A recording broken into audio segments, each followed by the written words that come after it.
If so হচ্ছে idiom, যার বাংলা অর্থ হয় যদি তাই হয়। ইফ দ্যাটস দ্য কেস, 1 নম্বর দেখো, যদি তাই হয় তাহলে তুমি আমার সাথে আলোচনা করো না কেন? If so, why don't you discuss it with me. 2 number দেখো, যদি তাই হয় তাহলে তুমি নিজে কেন চেষ্টা করছো না? If so, why don't you try it yourself. তারপর দেখো, যদি তাই হয় তাহলে আজ আমি পার্টিতে যাব না। দেখো, ফিউচার সেন্স প্রকাশ পাচ্ছে। কি হবে?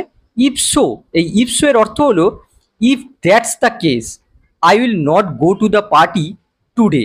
তারপর দেখো, যদি তাই হয় তাহলে তুমি আমাকে আগে জানাওনি কেন? দেখো, পাস্টের কথা বলা হচ্ছে। কি হবে? If so, why didn't you tell me before. তারপর দেখো, আমার দেরি হতে পারে, যদি তাই হয় তাহলে দয়া করে মিটিংটা আমাকে ছাড়াই শুরু করুন। কি হবে?